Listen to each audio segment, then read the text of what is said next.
Are you ready to transform your pool into a stunning oasis? At Mainland Pool Service, they're a family-owned business committed to keeping your pool looking pristine all year round. They believe that pool care should be proactive, not reactive, which is why their skilled team handles everything from routine cleaning to complex issues with precision. They prioritize clear communication and personalized solutions to exceed your expectations. Join the Mainland Pool Service family today and experience the difference their expertise and dedication can bring to your relaxation retreat. Contact them now at mainlandpoolservice.com. Junior Grizzlies summer camps presented by Ortho South are the key to a slam dunk summer with over a dozen 4-day camps perfect for hoopers ages 6 to 14 looking to build fundamental skills and make unforgettable memories. With camps across the Mid-South in Tennessee, Mississippi, and Arkansas, you won't have to go far for the ultimate hoops experience this summer. Registration comes with a Junior Grizzlies jersey, lunchbox, and a basketball to take home. Don't wait, space is limited. Visit grizzlies.com/juniorgrizzlies today to secure a spot for a fun-filled summer. That's grizzlies.com/juniorgrizzlies. Name 100 active NBA players. 100 active ones. 100 active NBA players. And we're going to go back and forth. Victor Wembanyama. LeBron James. Cedric Howard. Jalen Wells. Gigi. Shai Gilgeous-Alexander. There we go. It took 77 players to get to Shai Gilgeous-Alexander. Tune in to the Jessica Benson Show with CJ Hurt live every weekday at 8 a.m. on YouTube at Grind City Media and the official Grind City Media app. Stay on top of everything happening in the 901, the Mid-South, and beyond with Grind City Media's e-newsletter, bringing all the news and notes directly to your inbox. Lang's World, always by Lang Whitaker, touches on the biggest stories in the world of sports and pop culture, while Michael Wallace's Grizzlies Insider brings you all the latest coverage and analysis around the Grizzlies and NBA.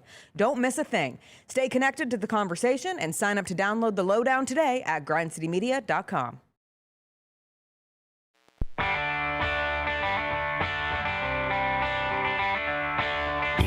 From the Built Ford Tough studio at FedEx Forum, it's the Gary Parrish Show, presented by Ortho South, on YouTube at Grind City Media and the official Grind City Media app. Now, here's your host, Gary Parrish.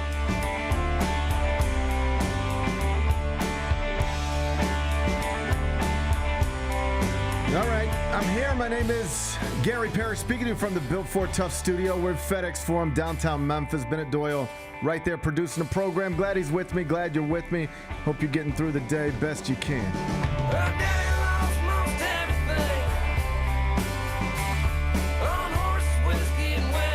And I hope you're ready because it's finally here. It's draft week. 2026 NBA draft has arrived. Not today. We got to wait one more day. But it's coming up. First round tomorrow night.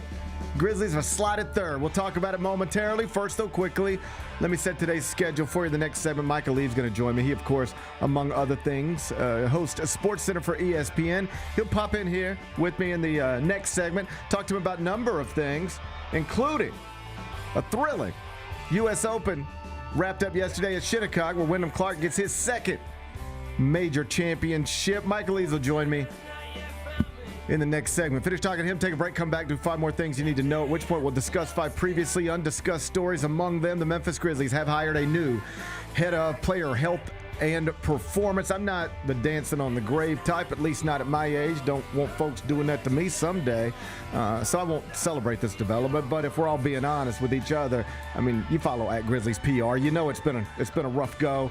That's what provides the Grizzlies injury reports at Grizzlies PR. It's been a rough go throughout the past few seasons. Been a nightmare. So a change in this department, I think most people would call understandable. I'll tell you who's taking over. We'll do it in about 40 minutes. Penny Hardaway has added a 24-year-old professional to the Tigers roster. He did it this weekend. Dude played in Poland last season with former Tiger Malcolm Dandridge. Small world. We'll get excited about a European moving to Memphis. We'll do that a little later on in the show. Sounds like we got a flash flood warning going off in my phone.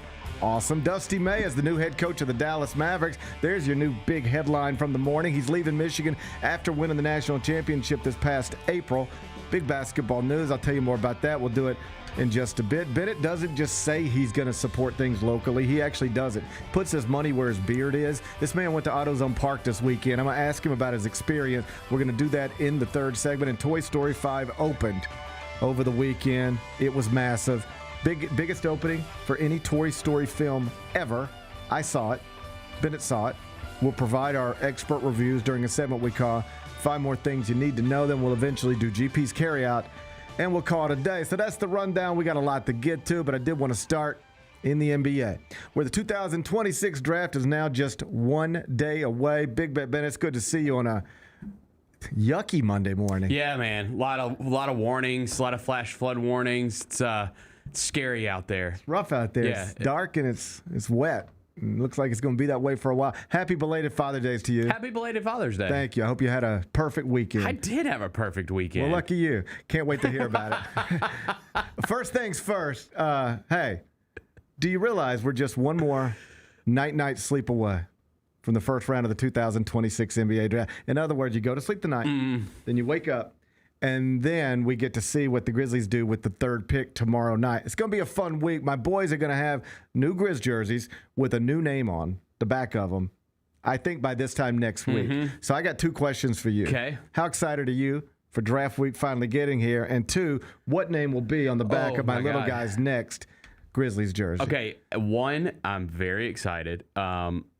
Just, I kind of had to like remind myself as I'm like doing draft research and all that kind of stuff. Like, man, before the draft lottery, if you ask any Grizzlies fan, we would be ecstatic to have a choice of AJ DeBonsa. I mean, not AJ. He's probably going to be gone. But the point still stands. Darren Peterson, Cam Boozer, throw in Caleb Wilson in there too. Like, you'd be ecstatic to come away with any of those guys before the draft lottery hits, right? And so you got to remind yourself of that going into this. Like, the Grizzlies are getting a good player in this draft, which is super exciting. And then who is it going to be? I mean, the mock drafts, the betting markets, it all still suggests to me Cameron Boozer, because no one's moving off of Cameron Boozer at number 3. Like, that's just everywhere you look, that's where it's kind of slotted right now. I do think you make a good point that if on December 1st, January 1st, February 1st, on the worst day of the season,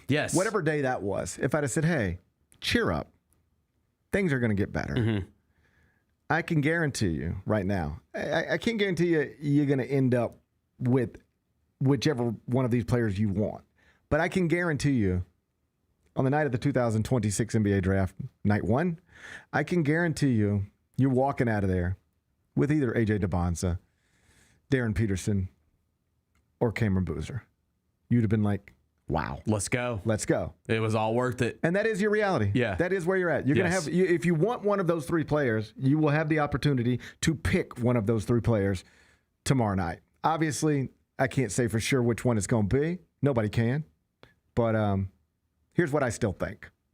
I still think, despite all the recent noise about how much Washington loves Darren Peterson and how much Utah loves Cameron Boozer, I still think the top 3 are going to come off the way most have expected them to come off for a while. Number 1, Wizards, AJ DeBonsa. Number 2, Jazz, Darren Peterson. Number 3, Grizzlies, Cameron Boozer. Do you agree or disagree with that? Yeah, I think I do. I'm kind of with you. It's just, it would be, and I know some people have changed their mocks and stuff like that, but like you mentioned the betting markets last week, and like it's still got it slotted that way 1 through 3. Until that changes, then that's kind of where I'm leaning it's going to go to. Like I've talked to different people about sort of where these reports are coming from, who's doing the reporting. We get into like some weird stuff on that. It's like, I mean, people will just run with it. Like I can be around friends and they'll say, GP, did you see the report? It sounds like Washington settled in. I'm like, settled in on what? What do you mean? Like, yeah, DeBonsa. I'm like, yeah, it sounds like that's what they're going to do. And they'd be like, no, there's a report. Washington they are taking AJ DeBonsa. And I'm like, okay, who reported it? I mean, no, it was one of those who. I'm like, who? And then they say, and you're like, well, who do they work for? And it's like, and you start like chasing the report. Okay, here's the report. Who reported it? Who do they work for? Where do they live? Have they ever had a story of this magnitude before in their life? If the answers to the questions are, I don't know, no, then like, what are we doing? But people are running everywhere with this stuff. I mean, it's everywhere. I guess I think just collectively, as we get closer to it, like everyone gets so excited and wants constant news about it. You know what I mean? That's clearly it. Yeah, and then there's some people, and I don't mean to discount them or anything. I'm just speaking candidly here. These people, there are people who present themselves as NBA insiders, but I can't tell they've ever worked for anybody. You know? Yes. Like who, where does your direct deposit come from? And that doesn't mean you've got to have a formal job to be an insider, but that is usually the way it works, you know? And yet I see people, they present themselves as like, I'm an NBA insider, and my sources are saying the Wizards are taking AJ DeBonta. It's done. And I'm like, who do you work for again?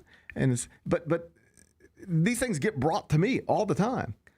And I feel like I should have presented myself as an NBA insider. I mean, that's all you. Like if I would have done that like a couple years ago, I feel like I'd be in a good spot right now. Well, I joked one time because I was doing a radio show a long time ago as a guest. I was a guest, and the person brings me on, and it's just a normal thing like, and join us now, Gary Parrish, college basketball expert from CBS Sports or whatever.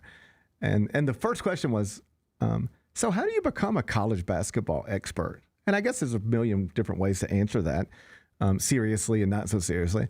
And I said, you know what? I think you just got to get a network to hire you and call you that. It just shows up. It just shows up on the graphic. It just happens. It just sort of shows up on the graphic. Yeah. You know, CBS says we're going to make you a college basketball expert, and then they call you that every time you're on TV. Next thing you know, everybody else calls you that. Next thing you know, you're a college basketball expert. Pretty cool. Yeah. Yeah. Okay, but like that's not actually the right answer anymore. That was a long time ago answer. You know what the right answer is now? How do you become a college basketball expert? You put it on your handle, just man. put it on your handle. Yes. just put it on your Twitter handle. Damn right. And start tweeting. There you go. And so there's a lot of that going on. And, you know, world was a simpler place when Woj and Shams were just fighting over everything. It wasn't that long ago.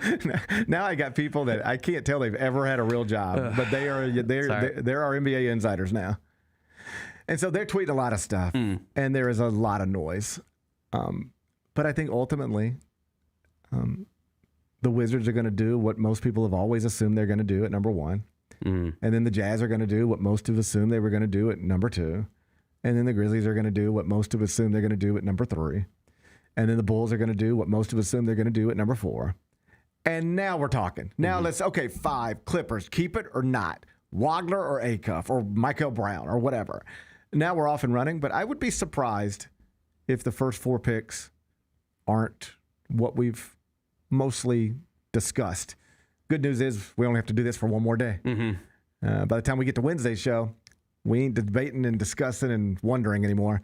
We'll be able to talk about things that have happened. I can't wait. As opposed to keep wondering about things that might happen.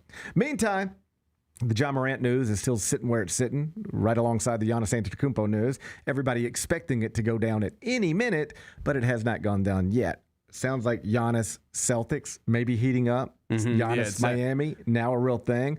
And the latest franchise to get connected to a possible Ja Morant deal, our old buddy Sam Amick, who has like been employed by real networks and stuff. He like New Orleans Pelicans.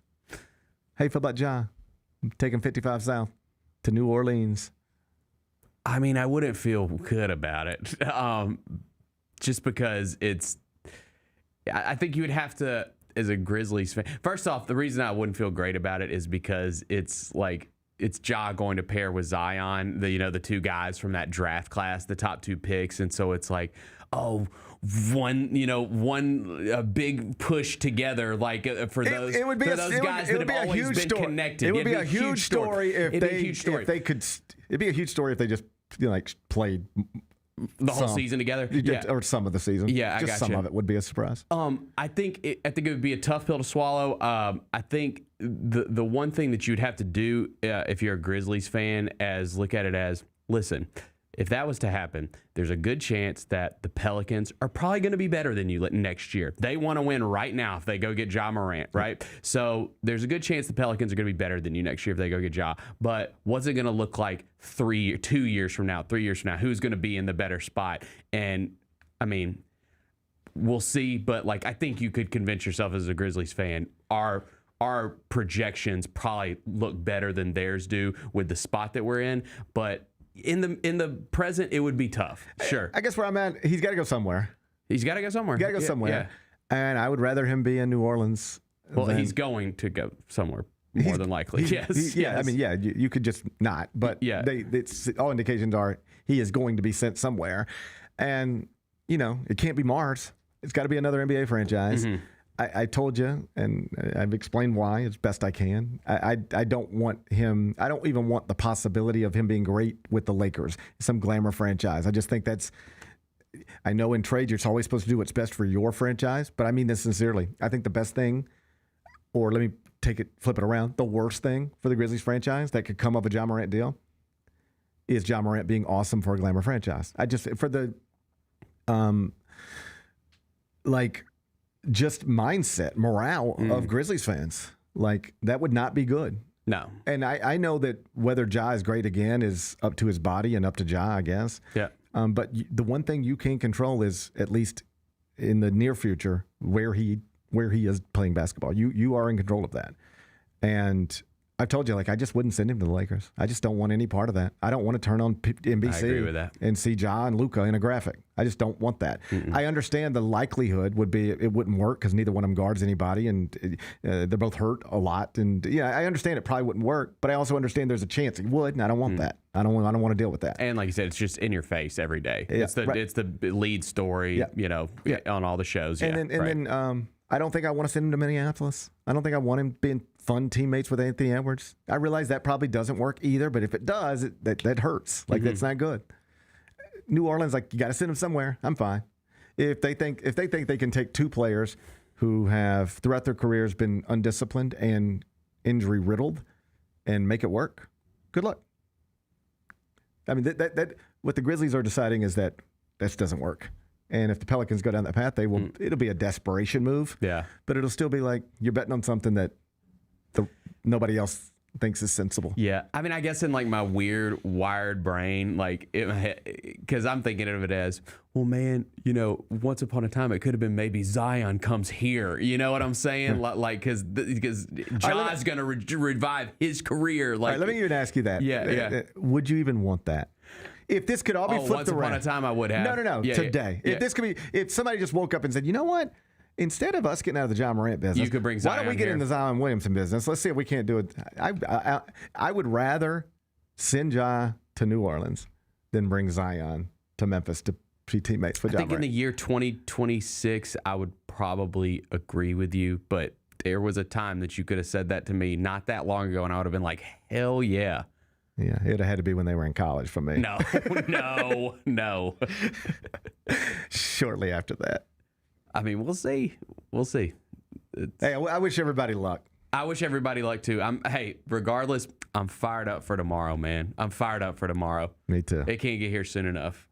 Michael Eaves up next. Each challenge is unique, so each game plan is customized to identify opportunity and the path to victory. It's true in basketball. It's true in banking. Grizzlies Checking from Pinnacle with personalized planning and advice. Play hard, bank easy. Open a Grizzlies checking account with at least $100 and a recurring direct deposit by May 30th, and you could receive a $200 direct deposit bonus into your account. Details at grizzliesbanking.com. Member FDIC. The heaviest metal credit card of all time. Rumored to be one of only 18 in existence. Plated with the very same tungsten that forged the International Space Station. And wielded at business dinners like a samurai sword. It's a classic corporate power move. But the real power move? Having end-to-end visibility on your most critical shipments. FedEx, the new power move. New Amsterdam Vodka is an official partner of the Memphis Grizzlies. It's the only exceptionally smooth vodka that is 5 times distilled, 3 times filtered, and rated 93 points. New Amsterdam believes wins big and small become legendary when you celebrate them with your crew. So here's to the blue, white, and gold, the Memphis grit and grind, and reliving winning moments big and small with Tennessee's favorite basketball team. New Amsterdam Vodka. Find your wins. Sacramento King fans, whatever you do, do not swipe. De'Aaron Fox, they fire Mike Brown. Oh, no. Tyrese Halliburton. Oh, no. Man. Oh, no. 5 NBA Finals appearances in the last 4 years for people that were in the Kings facility. The Chris Vernon Show, live on weekdays at noon on YouTube at Grind City Media and the official Grind City Media app. Grizzlies, take your fandom to the next level by becoming an MVP. How long have you been an MVP? Since day one. Enjoy the great benefits of being a season ticket member. Pre-game MVP moments, including Autograph Alley, exclusive Grizz gear deals, access to member or MVP-only player events, and much more. He's been an MVP for 22 years! Become a Grizzlies MVP today.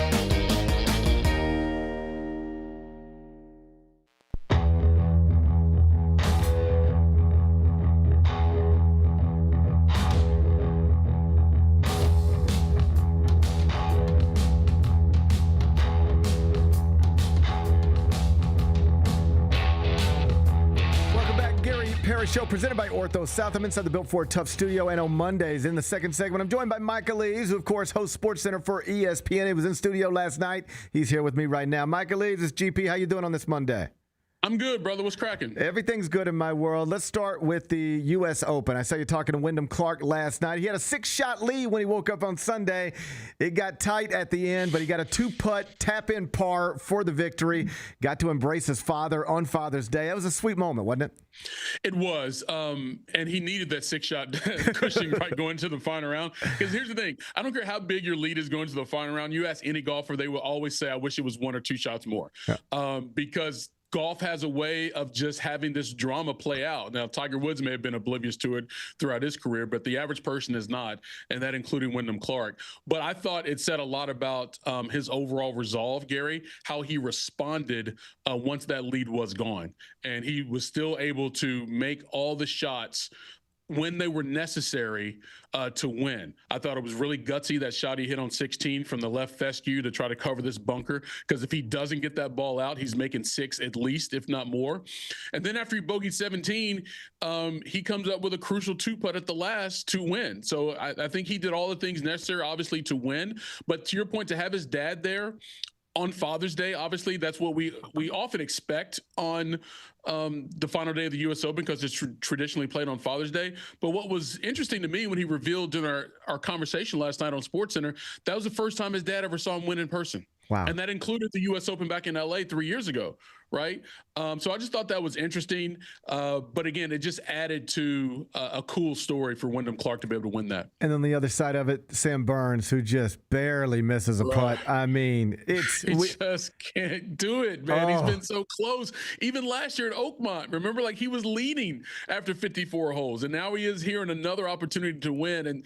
And sometimes, Gary, like we always say that sometimes you have to learn how to win.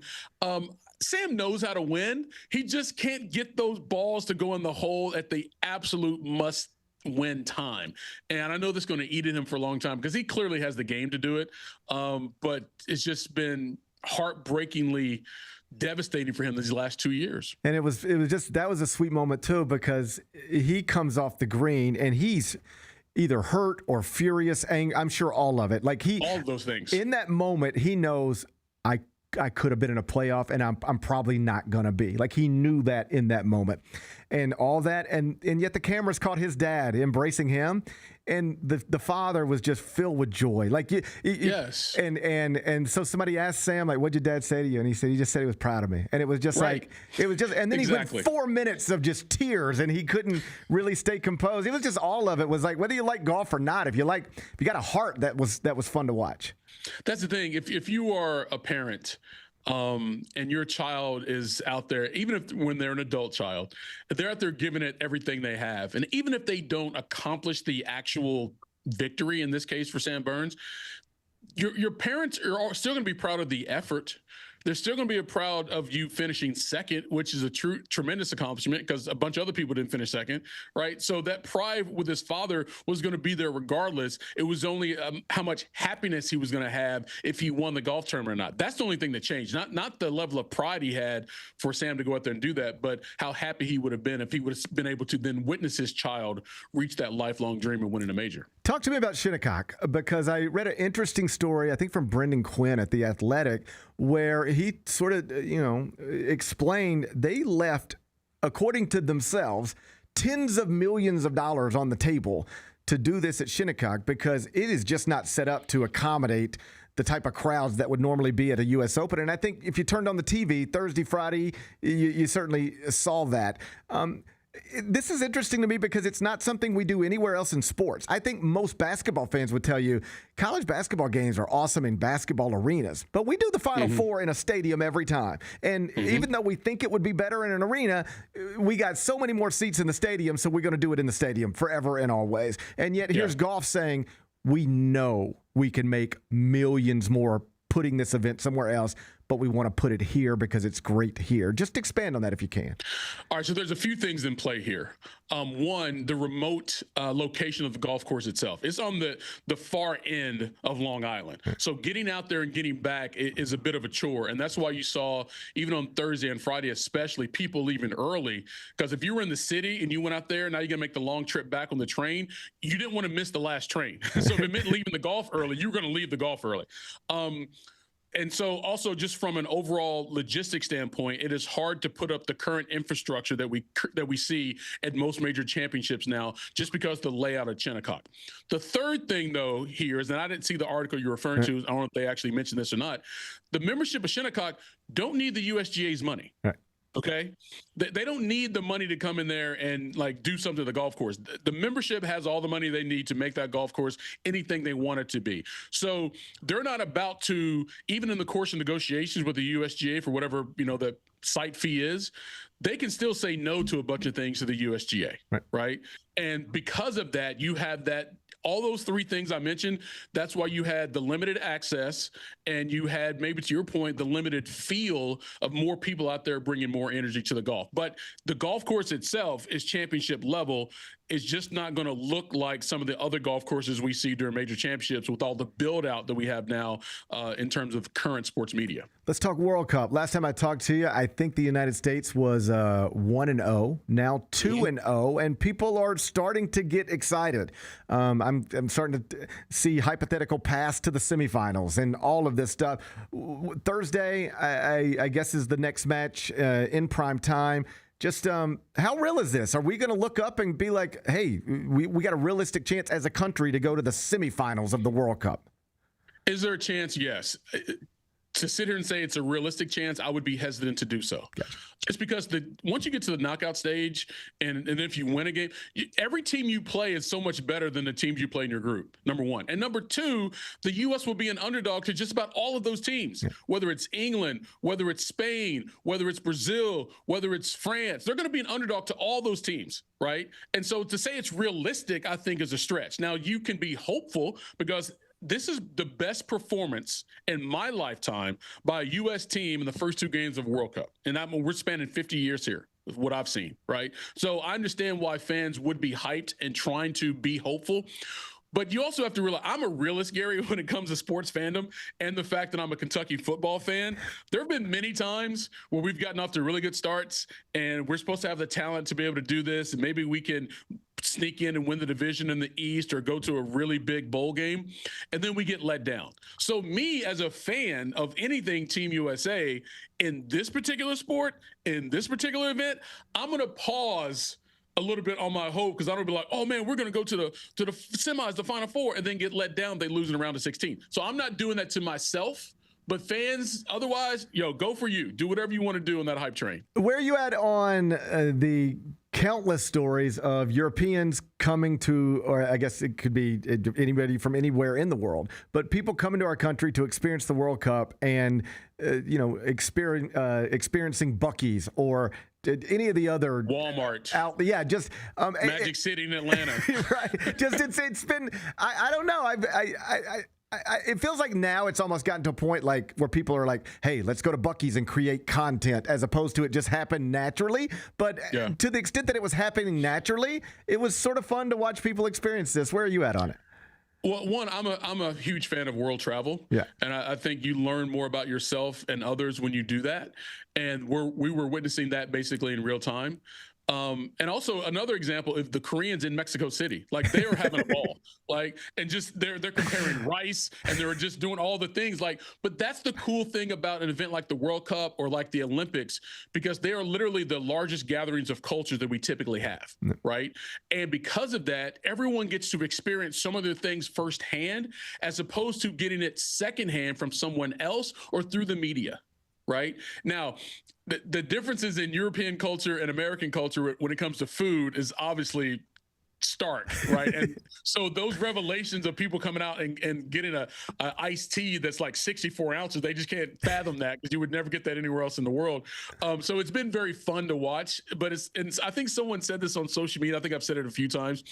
It's like the World Cup feels like we're having a sleepover with a bunch of our cousins we don't get to see often because our parents don't get along.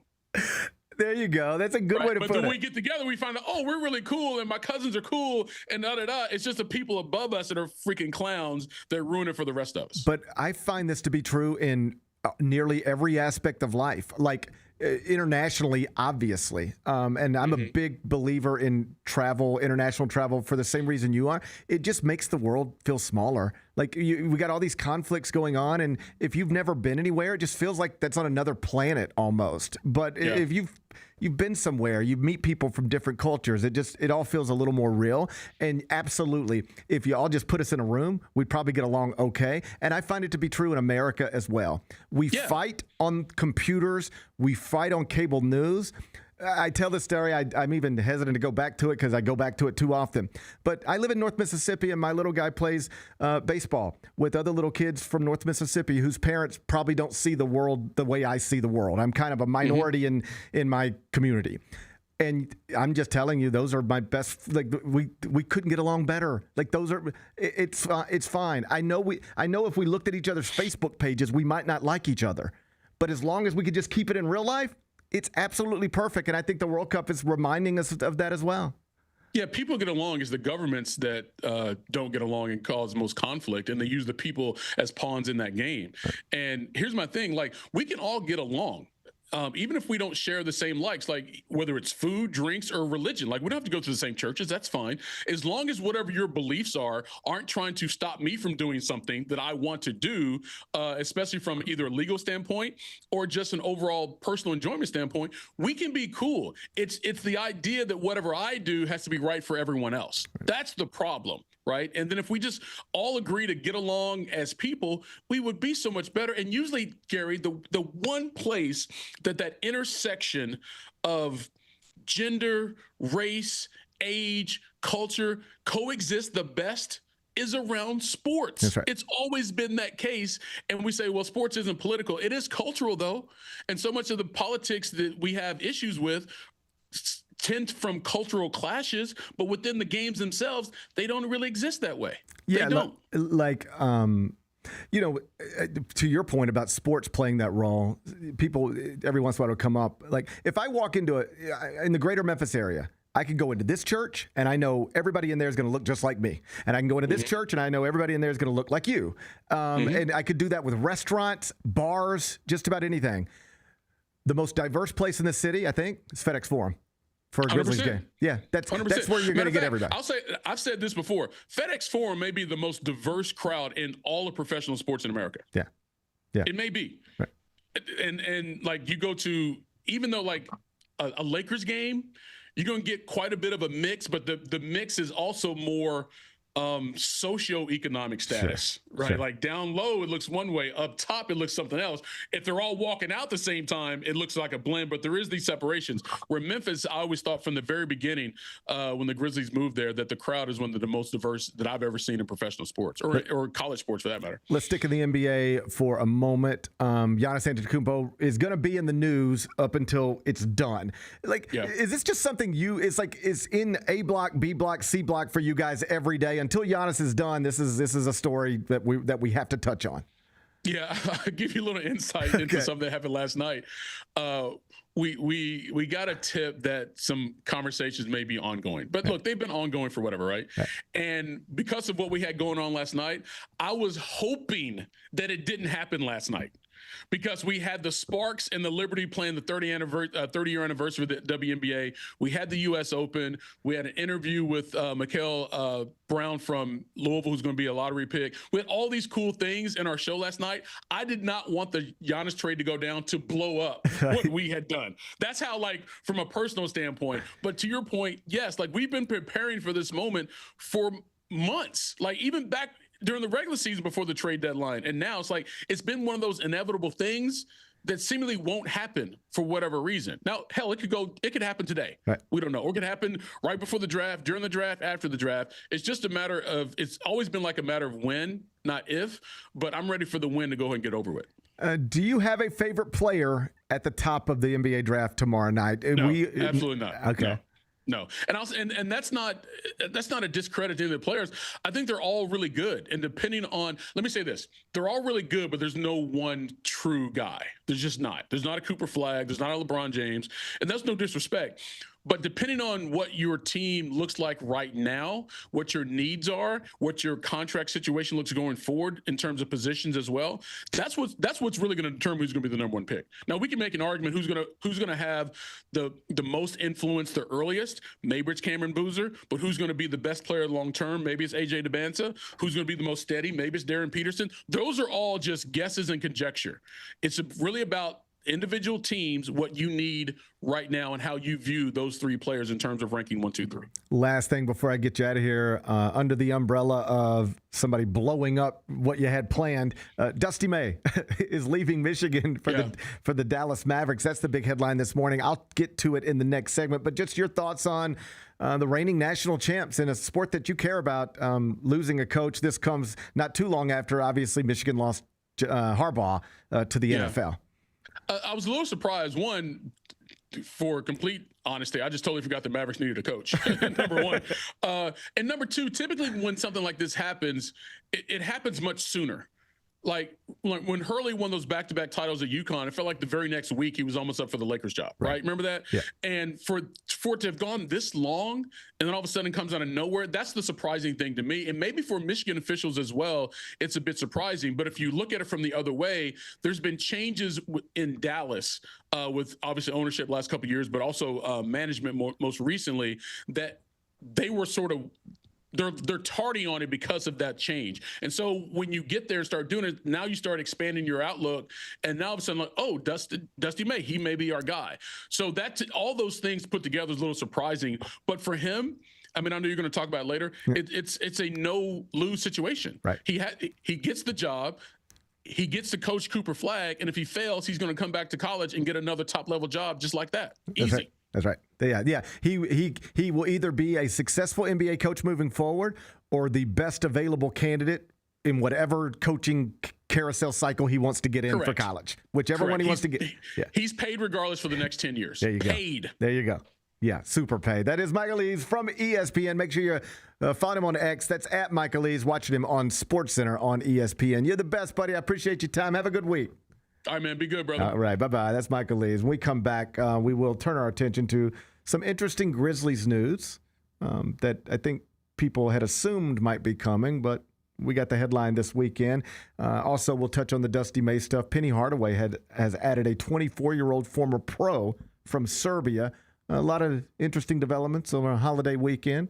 We'll dive in next. Gary Parrish Show presented by Ortho South.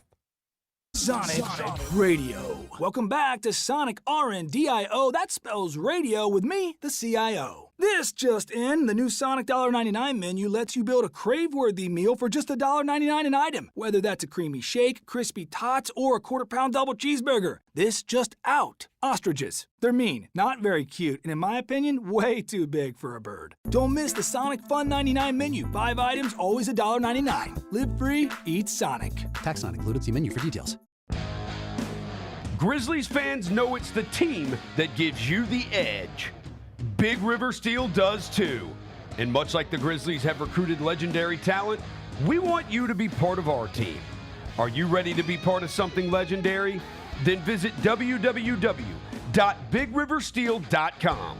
That's www.bigriversteel.com.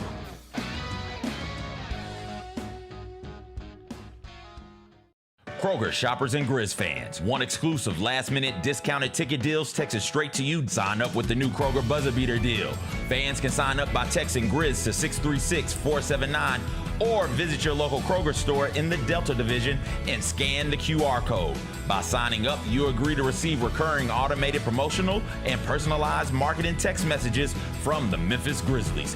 Consent is not a condition of any purchase. Message frequency varies. Message and data rates may apply. This Photoshop job of the College Football 27 cover for this year is atrocious. Like, who made this? It's so bad. This is the deluxe edition. So you have to pay extra to get Kurt Signetti on. Oh, I'm sorry. You're paying extra to get Kurt Signetti? Tune in to the Jessica Benson Show with CJ Hurt live every weekday at 8 a.m. on YouTube at Grind City Media and the official Grind City Media app. Junior Grizzlies summer camps presented by Ortho South are the key to a slam dunk summer with over a dozen 4-day camps perfect for hoopers ages 6 to 14 looking to build fundamental skills and make unforgettable memories. With camps across the Mid-South in Tennessee, Mississippi, and Arkansas, you won't have to go far for the ultimate hoops experience this summer. Registration comes with a Junior Grizzlies jersey, lunchbox, and a basketball to take home. Don't wait, space is limited. Visit Grizzlies.com/Junior Grizzlies today to secure a spot for a fun-filled summer. That's Grizzlies.com/Junior Grizzlies.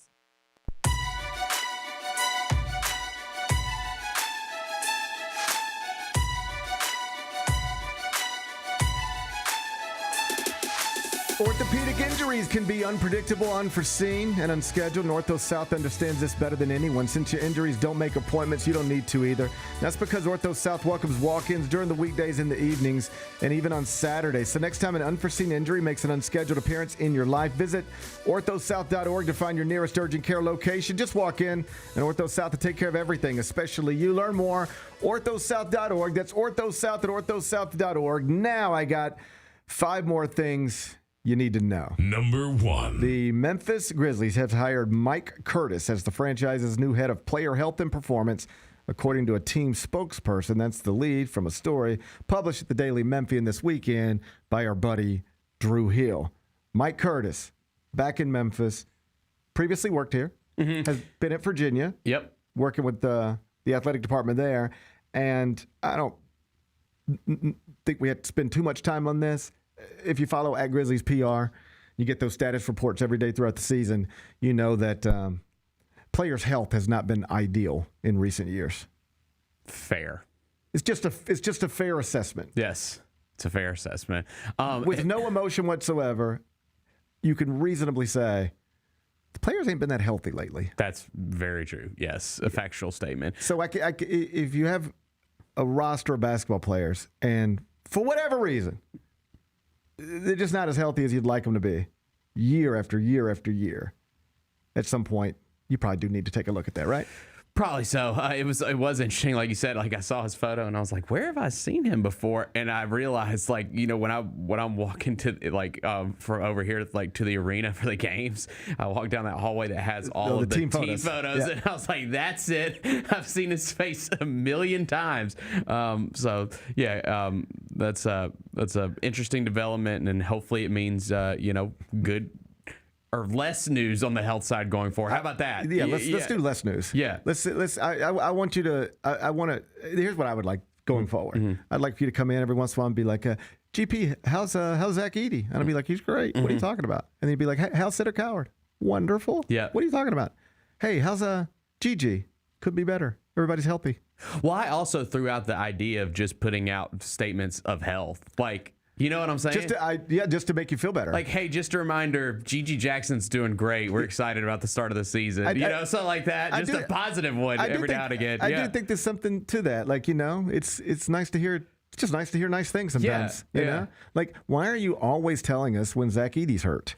Yeah. At Grizzlies PR, can't you? Every once in a while, tell us. Cedric Howard looks awesome this summer, fully healthy and ready to go for the season. Yeah. Okay. All right. right. Okay, that sounds good. Yeah. Tweet that. I'll like that tweet. Yeah. Instead, all I ever get from you is like, look at all the players who aren't going to play basketball tonight. That's all I ever get from @Grizzlies PR, or at least that's what it feels like. Yeah, I'm ready for that to be behind us for sure. And so this is hopefully a step in that direction. So Mike Curtis, welcome back to Memphis. He's the new head of player health and performance. And in all seriousness, it's a little bit like I told Jessica earlier. Like, best I could tell, nobody gets fired with the Mets. I don't know what's going on. They have a general manager, and he still keeps his job. And they have an actual manager, and he gets to keep his job too. But at some point, that's going to change. Just, you spend $330 million on a payroll, and then your team stinks. At some point, like, even as a Mets fan, and I really can't speak to you intelligently about this because I don't even watch the games. I've just given up. I'm going to a Mets game next month, and I don't even want to go. I'm going to an Orioles game next week, and or in a week and a half, and I don't really watch that much. I'm excited to go though. I just sort of said I'm not gonna waste my time watching a terrible product. I treat them exactly like a television show. Like I haven't watched WWE in weeks now. I have no idea what's going on. None, zero. And I was just like, that comes and goes. I got that, right. But I just sort of had this moment where it was like, do I want to watch this? Do I even care? And it was like, no. All right, well then I'm not going to waste my time on it. I'm not interested. Was your day better? No. Damn. No, of course not. Well, but yeah, I decided I'm not going to, if I don't care about this, I'm not going to invest my time in it. I'm going to invest my time in things that I find more interesting. And so I just decided it's a Mets baseball is now a bad television show. If it becomes a good television show, I'll turn it back on. But right now it's a bad television show, so I'm not going to watch. So I don't even really know what's going on with the Mets outside of they lose every game. Here's my point. At some point, that general manager is going to get fired, or that manager is going to get fired, or somebody's going to get fired. And if you ask me about it, you'll say, hey, GP, so the Mets fired their manager. What do you think of that? I'll say, I don't know if it was his fault, but like at some point when you are the manager of the highest paid team in baseball and it never wins, like at some point you got to go. Like I can't say you're the problem, but it's pretty clear you're not the solution. You're not fixing anything. So we got to put somebody else in that chair. And that's sort of how I feel about this. I don't know exactly why Grizzlies players could not stay healthy in recent years. It might just be the worst luck ever. But I really do believe at some point you need to be able to tell your fans, like, here is something tangible that we are trying to do differently. I know you're all frustrated that all of your favorite players are in street clothes too much. We don't have to blame anybody for that. We might not even know that there is somebody to blame for that. But at some point, whoever's in charge of that has to be replaced by a new face where you can say, this is the new person who's going to try something different to keep our players healthier than they've been and as healthy as other franchises. Because in recent years, it just hasn't been. Like literally the worst, all 30 NBA franchises. There's some numbers, data points that are like the unhealthiest team in the NBA week after week after week after week. At some point, for the same reasons the Mets are going to have to fire a general manager or manager at some point, the Grizzlies had to make a move in this department. Mike Curtis, rather, is who's now in charge, and we wish him all the luck in the world. Number 2. Penny Hardaway added a 24-year-old How about this? Serbian. The 25th hour. I don't know if it's really the 25th hour. Nemanja Popovic? Well, that sounds pretty good. Yes. You did all right there. Former league MVP in Serbia, played last season in Poland with Malcolm Dandridge. I didn't know that Small world. It is a small world. I'm glad that we're getting on the professional athlete train too. Hey.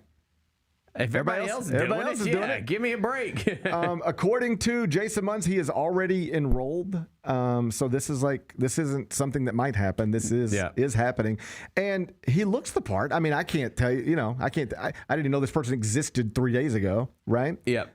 But he looks the part of the numbers, and he played basketball in a professional league and was the MVP of that league. Yeah. So, like, I think everything, if it just and we'll have plenty of time to like look more into the roster and what we think everything's going to look like coming into the season. But like I think like just right now, what was like the big glaring issue on the team? You wish your front court was a little bit deeper. That was one thing that I think stood out to a lot of people. And you had this last roster spot. We were waiting to see what was going to be done with it, and I think this is pretty good development. It looks good on paper. Yeah, I can't add anything beyond that. Other than it looks good on paper, and it really is hard. Like every once in a while, somebody would be like, "How's Tiger's going to be?" or "How's Penny doing?" or "What's next?" and that kind of stuff. And the truth is, like, it's hard to know. We are living in a time where the American Conference is outside of the top 10 in conferences, so it's very hard to keep good players in that league. Mm-hmm. Whether you're Memphis, Wichita State, doesn't matter. It's just hard to keep good players in the league. So basically, every roster is remade. Yeah. They're remade mostly with players you've never heard of. And, you know, Bart Torvik can run some numbers, and I can provide some thoughts. But Memphis is going to be in a league where there are no top 25 teams. And Memphis is not, on paper, going to be a top 25 team. And anybody yelling passionately about how this is all going to unfold is just guessing. For sure, because last year it was a completely new group of guys, new roster, and it was a total disaster. The year before that, it was a completely new group of guys, new roster, and it gelled and worked great. Right. Yeah. So I can go over to barttorvik.com and I can, look at their computer projections and see where it's got Memphis and everybody else. Like Memphis right now, take a guess. You want to take a guess? I'll say like in the country. In the country. I'll say they got them at like number 55. Oh. Probably 65. How about 65? Oh, you're going to need to go lower, buddy. Are you serious? Yeah. 80. Yeah. 109. That seems a little disrespectful in my opinion. I mean, they are going to be one. I don't know if like everyone's going to pick them to win the conference, but some people are going to pick them to win the conference. Right now, Wichita State is 66, South Florida 89, Tulsa 93, Memphis 109 would be the top four in the American. Why are we crowning Wichita State? I don't know, but like I don't even like. I got barttorvik.com bookmarked. I go to it every day, but like. It's just, even Bart would tell you, like, we're just guessing here. Yeah, for sure. I mean, it's the numbers, and this is what it spits out. But Wichita State, down forever. You're going to have a bunch of new-look basketball teams in a conference featuring a bunch of players most people have never heard of, and somebody's going to be the best of those teams. And let's hope it's Memphis. But yeah, and I genuinely do, like, everything I've read and see suggests this development is a move in the right direction. Yeah. But, the game's starting November. We'll find out then. Let's go. We'll find out then. Number 3. Well, buddy, you talk about screwing up my day. What's going on? Dusty May. Yeah. Is the new head coach of the Dallas Mavericks. He's leaving Michigan after 2 seasons in Ann Arbor and 1 national championship. I pulled into the parking lot this morning, and as soon as I got in, my phone was like, the notifications were going off, and I was like, oh, yeah, I bet GP's having a great time right now. It's just, I guess all my problems aren't really problems. But, I got to fly to New York today. And Mondays are a day where I come in early to be with Jess. Yep. And I didn't want to have to ask you guys, you and Kyra, to come in early because I asked too much of you anyway. And when I start doing that, it's like I get to come in early, knock us out, and then I'm out. But then, like, Kyra's got to sit here and still do the same thing. And so I'm just asking people to do more work. So I was like, I'll just take an afternoon flight. And I got to go through Atlanta. And it's a little bit of a pain in the ass, but whatever. But I'd sort of wrap my head around it. Like, all right, this is just the way the day's going to go. And then this hits. And it's like, can you jump on the podcast? Can you do this thing? And it just gets overwhelming. Not to make this about me. So, knocked out about a 12-minute emergency pod, Eye on College Basketball podcast, just before we started this show. And we'll see what happens when we finish this show, how much work I can get done on a plane. But obviously, big headline that impacts both the NBA and college basketball. And just what an incredible story. Like, roughly 2 years ago, this guy was coaching at Florida Atlantic. you didn't even know his name before the Final Four. And I don't mean that about you. I just mean nobody did. Right. And then he bounces through, goes to a Final Four, backs it with another good team, gets the Michigan job in year 2, national championship. And if you're around Dusty, know him at all, or even if you just watch the documentary on Michigan's season on Paramount Plus, because we had a crew with them, you could just see it. His demeanor, just the way he carries himself, the things he talks about, the things he emphasizes. He's like, if you were looking for guys in college who seem to have the demeanor to work in the NBA, he would be like maybe at the top of the list. And so I'm not surprised by this. He cares very much about his quality of life. And if you remember, before he took the Michigan job, he also had, like, the Louisville job was his if he wanted it. And for a while, I think some just assumed he would be the next head coach at Louisville. Because in any sort of traditional sense, if you're basketball coach picking basketball jobs, the Louisville job's better than the Michigan job in any sort of traditional sense. But Dusty was like, but the Michigan brand is a big brand. It sounds like we're moving further into this NIL where money gets things done, having Big Ten money, Michigan money, that alumni base, that's all. But this was a factor too. At Louisville, you are the most famous person in a basketball-crazed city. Mm-hmm. Everywhere you go, it's a circus everywhere. And at Michigan, you're just the basketball coach at a place that cares deeply about football.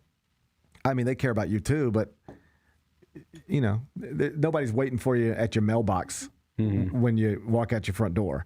But at Louisville, like, everywhere you go, it's snap, snap, snap. I tell this story all the time. If I went anywhere with John Calipari when he was the coach at Memphis, any restaurant, any store, any place, and I'm sure this still happens to John. I don't think John, one of my friends just sent me a picture. They took a selfie with John at like the EYBL event in Memphis. So I could be with John Calipari any day. We could walk in any room and somebody would want a picture with him. Any day, any room. But it's not like that everywhere. I sat with Ben Howland in Westwood in a bar by the UCLA campus in the middle of 3 Final Fours. Nobody said a word to us. Not one. He just didn't matter. They're not looking for the basketball coach in L.A. They're looking for Denzel Washington or Leonardo or whatever. Yeah.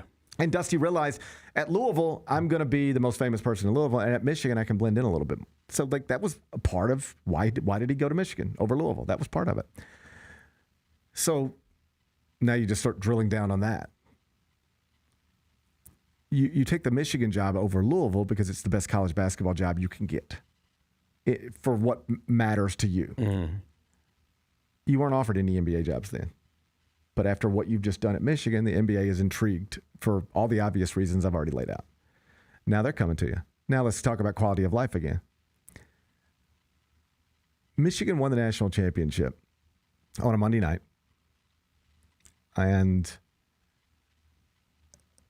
a few hours afterwards, like almost as one shining moment was wrapping up, the transfer portal was opening. And that coaching staff had to actually make this decision. Do we want to celebrate? We just won the national championship. Do we want to celebrate? Like, you know, have a beer, have a laugh, have a hug, have a cry, have everything. Or do we want to get to recruiting? Because we have a Zoom. Remember, when you schedule these things, you don't necessarily assume you'll be playing. You're going to be in the national championship game, right? So the transfer portal opens at midnight. We got a Zoom at 12:15. We just won the national championship 14 minutes ago. What do you want to do? You want to jump on a Zoom and talk to a basketball player you've never met? Or do you want to spend time with the young man who you're going to be connected to forever? Imagine having to even make that choice. Right. And so, thankfully, like, I'm glad Dusty at least recognized this. They said, you know what? Cancel the Zoom. If we don't get the player, we don't get the player. But this is a moment. We need to celebrate. We need to appreciate this moment, be in this moment. You can't just go back to... You shouldn't win the national championship and jump on a Zoom. That's crazy. Right. So, flies back home the next day, whatever. And they do the little parade, something. There's some function in Ann Arbor. And like Dusty tells this story. Said he walked in his kitchen, first time since winning the national championship. Or maybe he was just talking to his wife on the phone. And they'd won the national championship. She's at home. He's on the road. And she was like, so are you coming home after that? He's like, no. It's like win the national championship and you can't. What should you do? Your biggest professional accomplishment, it's a dream. And oh, by the way, won it in his home state, in the state in which he grew up. Now the Final Four is in Indiana and you win a national championship. Like, it should be a dream come true. And now if you celebrate it with your players, you're not working hard enough. You don't have time to see your wife. Like, won a national championship and didn't have time to go home and just kiss your wife. That's not great. That calendar is not. These men make a lot of money. But what they are asked to do is just not fun. Most coaches have gotten to a point where they don't publicly complain about it anymore because most people don't want to hear multimillionaires complain about how hard their jobs are. Like, oh, your job's so hard. You make $5 million a year. My job's really hard too, and I make 45 or whatever. So most coaches have just sort of zipped it and they don't talk about it anymore. But the idea that every one of them will say this to you. Yeah, it's I make a lot of money. That's right. My beach house is probably better than your beach house. But remaking a roster every year, dealing with agents every day, just the nonstop nature of it. If you win the national championship, you got to get right back to work, or else you're probably losing players. The nonstop, where's the money coming from? It's just when your options are just Louisville or Michigan, you just take the best college basketball job you can take. When your options become, you could leave all this behind and just go coach Cooper Flagg. One of the guy who built the Raptors championship is now running the Mavericks. He's smart, bright. Almost everybody thinks so. So you've got championship DNA in your front office, for lack of a better phrase. You're bringing championship stuff from the collegiate level. You've got the best young American player in the world on your roster. Dallas is an amazing place to live. I was just there. It's like crazy how just awesome it is. And you don't ever have to jump on a Zoom like that. I remember Brad Stevens when he came through with the Celtics after leaving Butler. I was like, so how's it going? And he was like, I hate the losing, because they were losing a lot. It was a rebuild. But he was like, man, I just coach basketball. I remember saying something along the lines of, if you're the head coach at Butler or anywhere, you win a game, you talk to your team, you talk to the media, then you think it's over? Oh, no. 3 families are coming into your office, recruits that are in town. You got to say hello to mom and dad. You got to sit down with so-and-so. You're going to have to take a picture over here. It's another 90 minutes at the arena, just shaking hands. Then you got to get up tomorrow morning, fundraise, got to go play golf with a booster, got to take this phone call, got to meet with an academic advisor, agents calling me back. In the NBA, you're just coaching your basketball team. Mm-hmm. You just, hey, prepare for this game. What's next? Next game. Get on the plane. Film. You just it's just simpler. It cuts out a lot of the stuff that a lot of these guys don't like doing. And Dusty will be able to speak for himself when he does. But I promise you, the lifestyle stuff is going to play a role. Why did you leave Michigan to be the head coach of the Dallas Mavericks? In his own words, I promise you he'll say something along the lines of, I loved being the head coach at Michigan, but there's a lot of stuff with college basketball right now that just is not enjoyable to do or endure. And I can coach basketball in the NBA without all that. And that's what I prefer. And when you break it down like that, it's not that surprising. Michigan needs a basketball coach now. Good luck trying to find one. Number 4. I think I saw you go to AutoZone Park this weekend. I did go to AutoZone Park. Are you a man of your word? I think I am. You said, hey, I haven't been to AutoZone Park in a while. The Redbirds look like they're fun. Joshua Baez can't stop hitting home runs. Yeah. I'll go see him. And that's the type of thing I do all the time. And then I just don't do it. But you did it. How was your experience? I think Nashville won like 13-2, but that's beside the point. That's definitely beside the point. The Redbirds were kicking their ass the whole week leading up to that, so it's fine. Yes. No big deal. No, it was awesome. I haven't been to a Redbirds game in a long time. We went because Bluey was there. Bluey made a guest appearance there, and we love Bluey. Did that move the needle with the fan? Dude. There were more people there than otherwise would be there because of Bluey. Oh, I mean, they were doing a lot of stuff. So they were giving one thing that that they do a good job of over there is like their promotional stuff is really cool.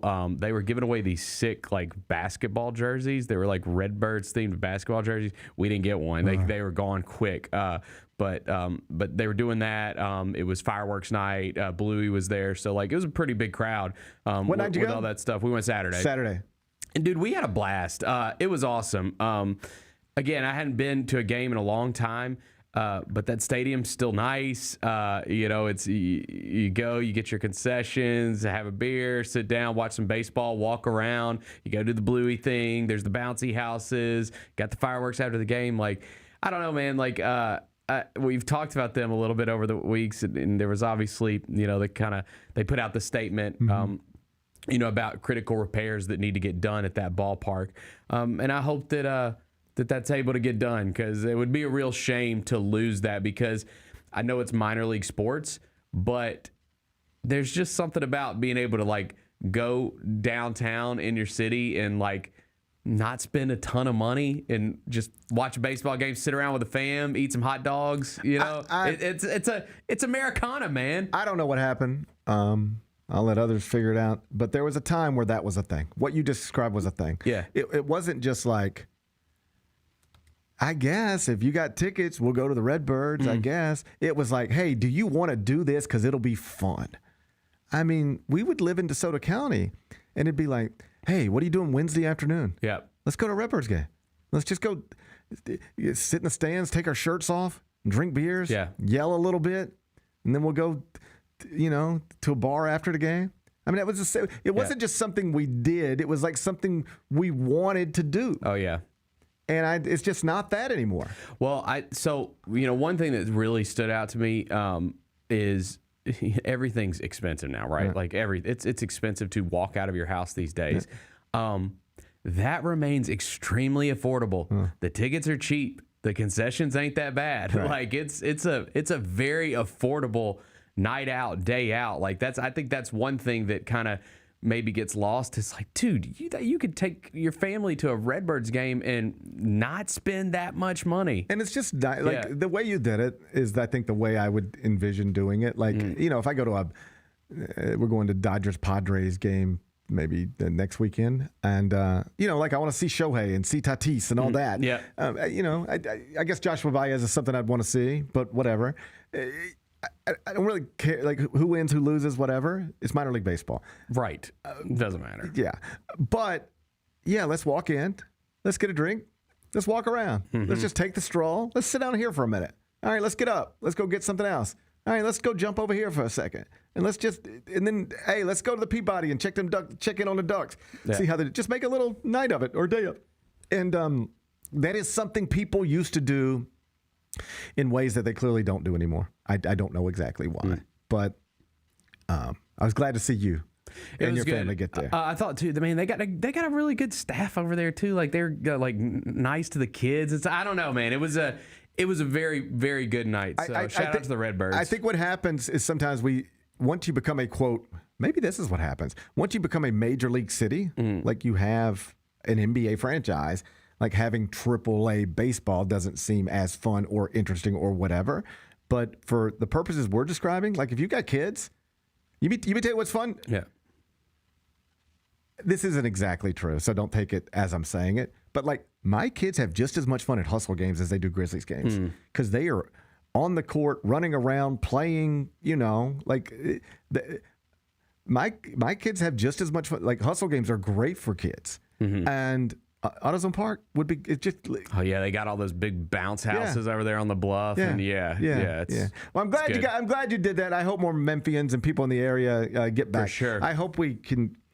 That just used to be a special place, and I suppose reasonable minds can disagree on how much money should be thrown at it now, and the value of minor league baseball and all of that. I debate for another day, but I don't think they're asking for too much. It makes me sad when I drive down Union and I see the old commercial appeal building just being prepared to be knocked down. And then I walk by Local on Main Street and it's just, there's nothing in there. And then I see this other place that I used to go and it's like, there ain't nothing there. And it would just stink if we had an empty baseball stadium downtown. Of course it would. It would just not, like, empty things are a sign of this ain't so great, you know? For sure. Just on a very surface level, like, man, I guess this didn't go so well. That's what empty things says to me. I know it's not exactly that all the time, but yeah, I just don't want an empty ballpark downtown. And so I hope there's a way to figure it out where we can make it as good as it can be and make it a place that people want to go again, that families want to have again. Yeah, I mean, my kids had a blast. They want to go back. We will go back. There you go. Perfect. All right. You're leading by example. I'm proud of you. Number 5. Toy Story 5. Biggest opening weekend for any Toy Story franchise in history. The reviews are in the 90s, just like every Toy Story film is. I saw it yesterday. I think you saw it yesterday as well. I saw it yesterday. It really, really warmed my heart, man. Like seeing, yesterday's Father's Day. And I swear to God, like, basically every dad I know went and saw Toy Story with their kids this weekend. That's what I did.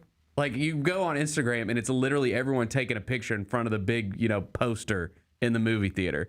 And so I don't know. There was something nice about that. It brought some joy to my heart. I sort of enjoyed, like, over the past week. I watched all of them leading up to 5 just to sort of, refresh my memory. And they're just great films. And I had forgotten little details here and there along the way. Like, I even had this moment. I guess I just forgotten everything, right? Yeah.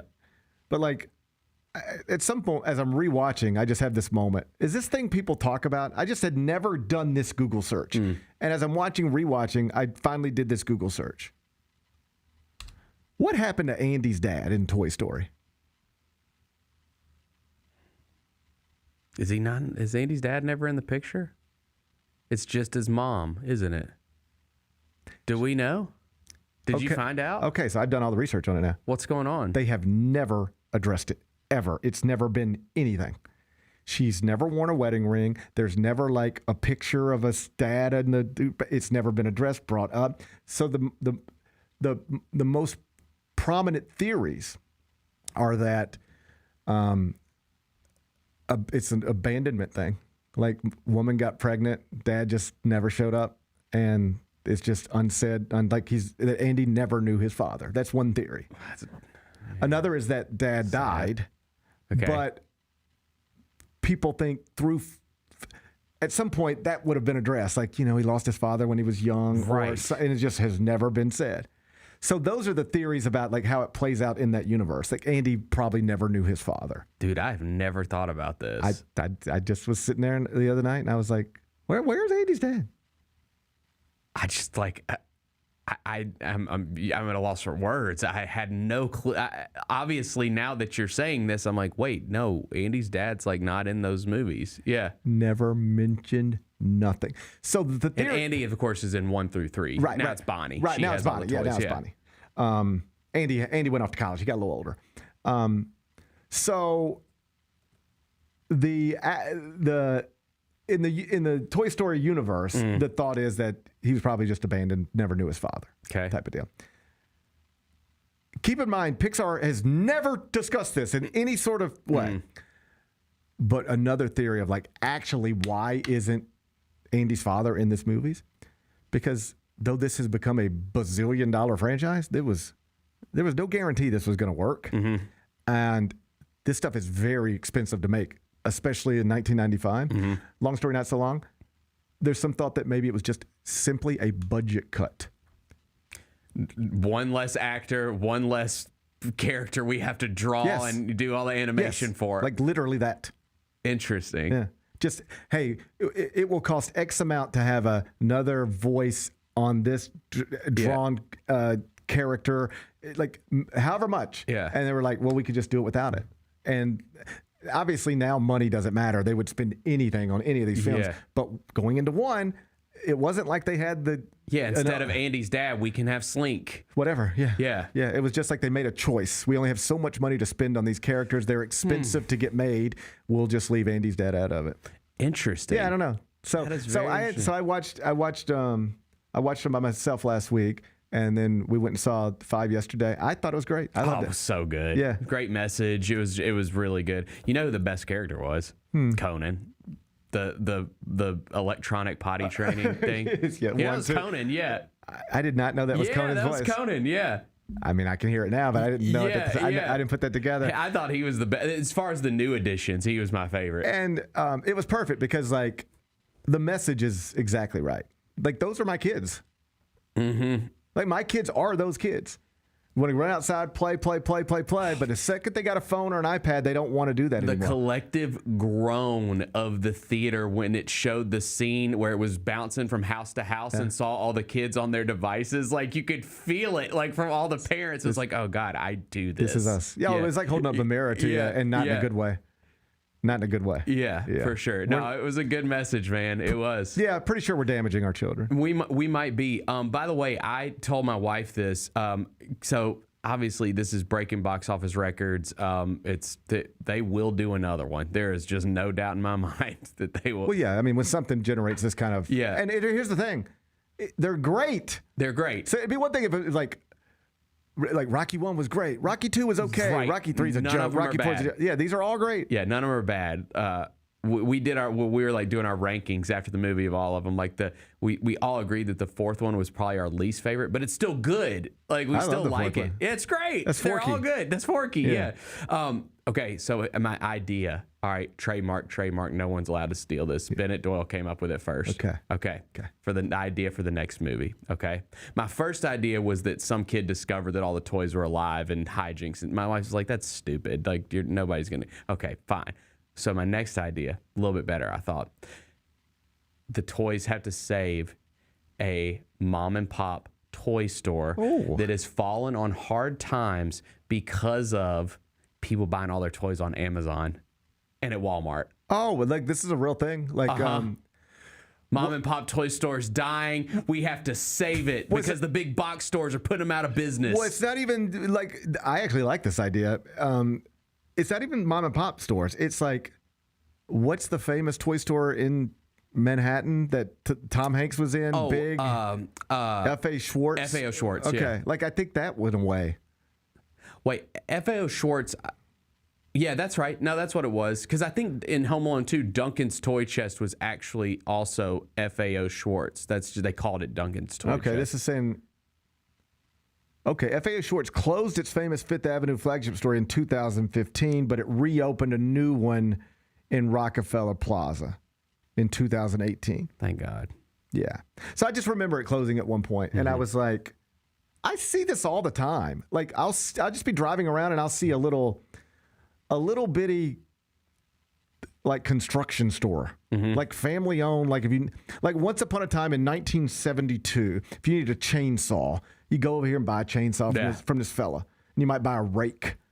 And I go, how does they say in business now?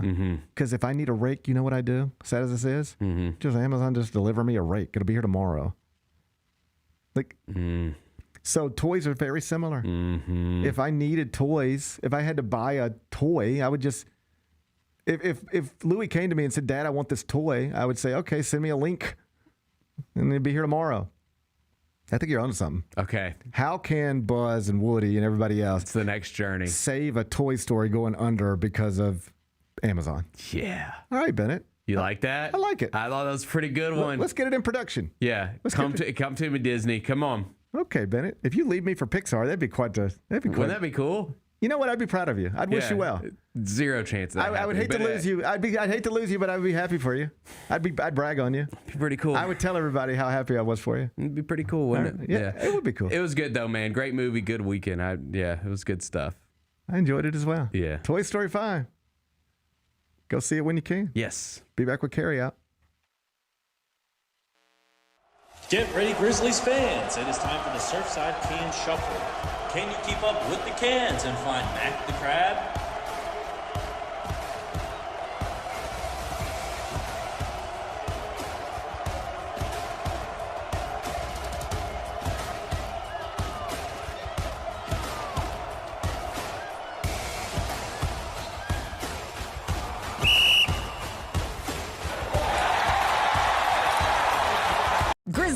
Take your fandom to the next level by becoming an MVP. How long have you been an MVP? Since day one. Enjoy the great benefits of being a season ticket member. Pre-game MVP moments, including Autograph Alley, exclusive Grizz gear deals, access to member or MVP-only player events, and much more. He's been an MVP for 22 years. Become a Grizzlies MVP today. The Grizzlies are proud to team up with Prime Global Group, a company on a mission to redefine real estate investment. By leveraging deep experience, strategic insight, and robust resources, Prime Global Group is shaping a smarter, socially responsible future. Whether you're an investor or simply curious, now's the time to explore innovative strategies that align with your values. Join the movement and discover how you can be a part of this exciting evolution. Visit primeglobalgroup.net to learn more and connect with the team today. That's primeglobalgroup.net. Let's face it, there's a lot of trash talk in basketball, but the great teams let their performance do the talking. Like Ford F-150 with Pro Power on board, a class-exclusive industry-first feature that turns your truck into a mobile generator and leaves the competition speechless. Ford F-150, official truck of the Grizzlies. Greatness starts here at your Mid-South Ford dealer. Class is full-size pickups under 8,500 pounds, GBWR. Orthopedic injuries can be unpredictable, unforeseen, and unscheduled, and Ortho South understands this better than anyone. Since your injuries don't make appointments, you don't need to either. That's because Ortho South welcomes walk-ins during the weekdays, in the evenings, and even on Saturdays. So next time an unforeseen injury makes an unscheduled appearance in your life, visit orthosouth.org to find your nearest urgent care location. Just walk in, and Ortho South will take care of everything, especially you. Learn more at orthosouth.org. That's orthosouth at orthosouth.org.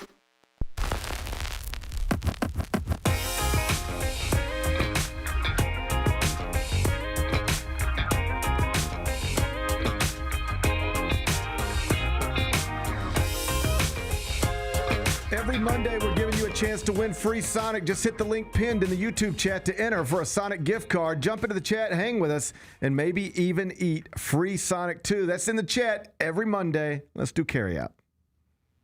It's time for GP's Carryout. One final segment filled with stuff to take with you.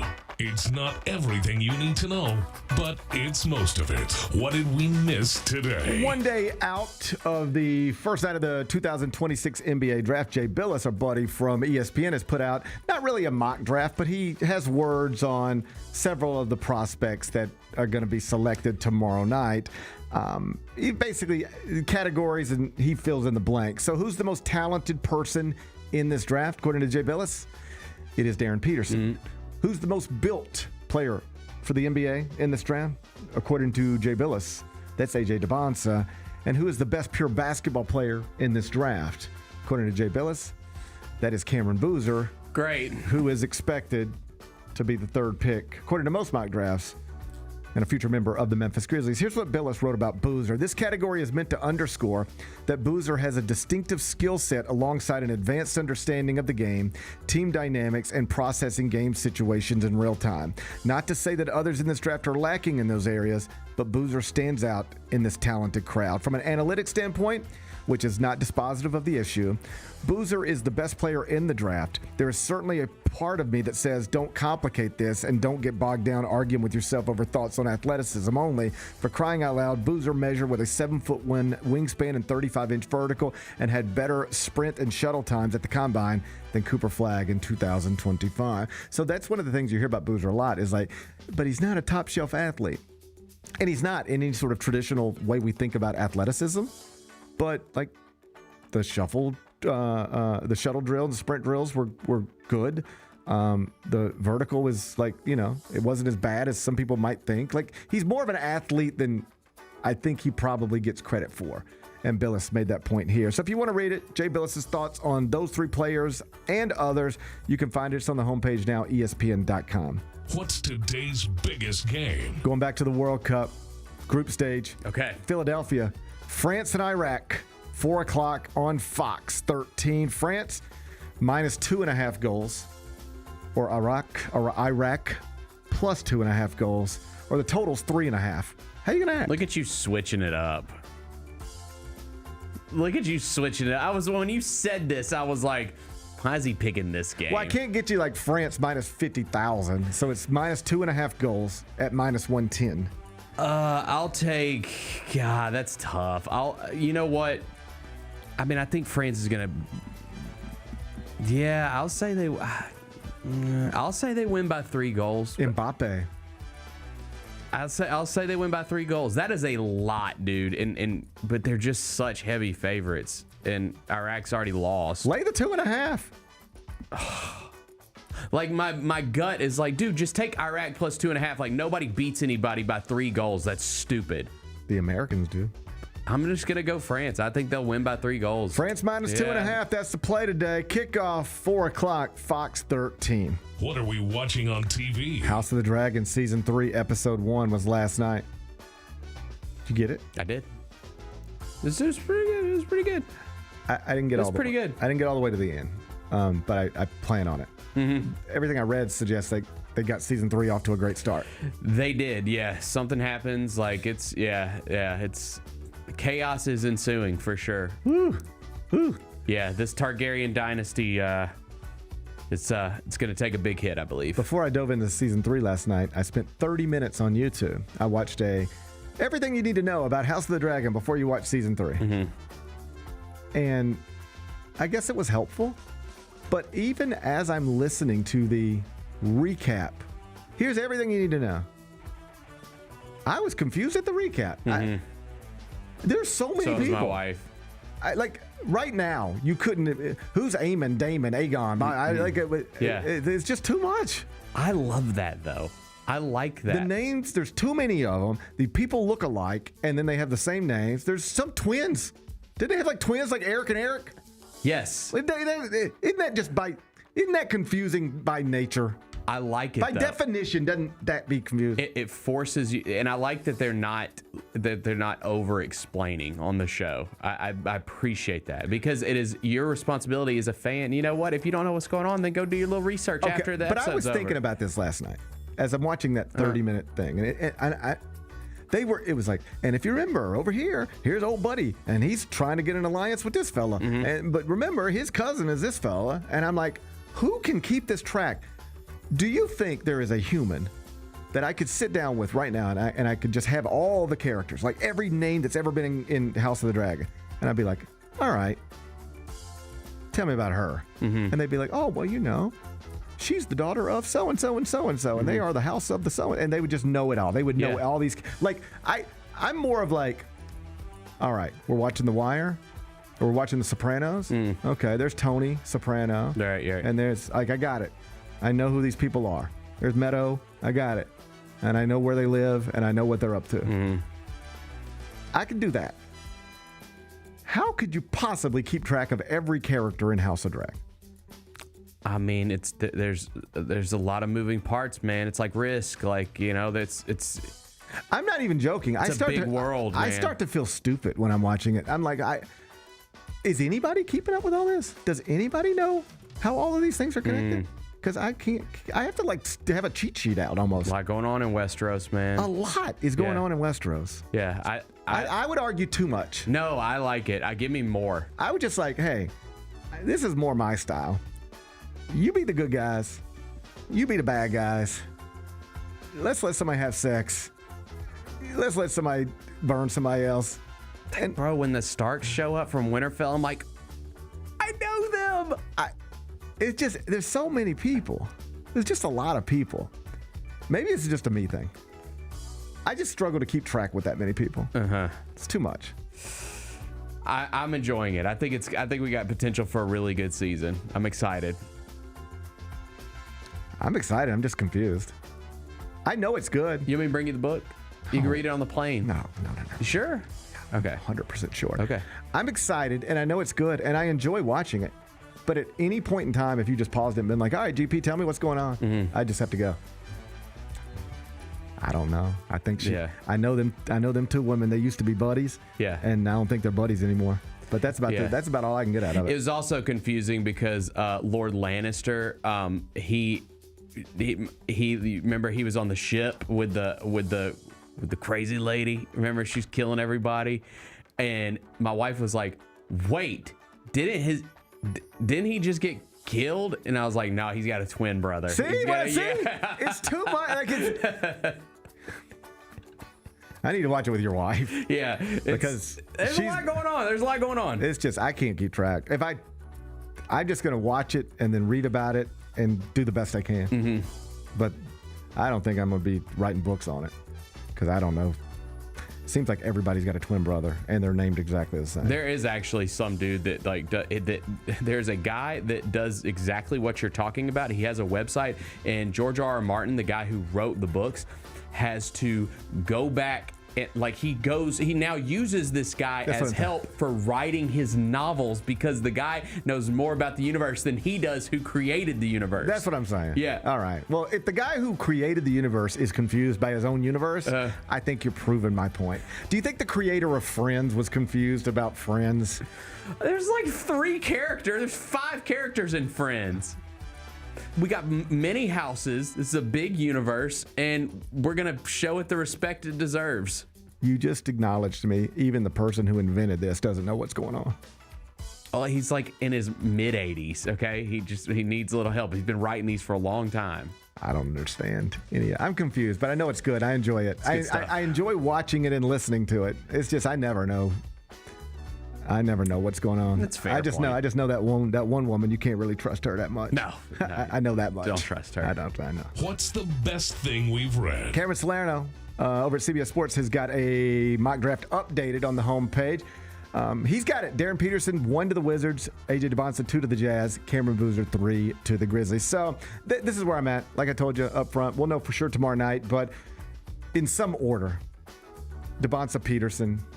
I'll just be surprised if they don't come off the board 1 and 2.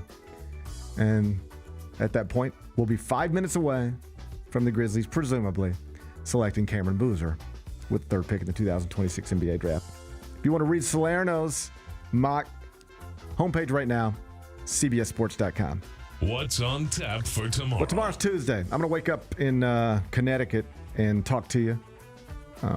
Get well in advance of the 2026 NBA draft. It's going to be a big day for the city, for the franchise.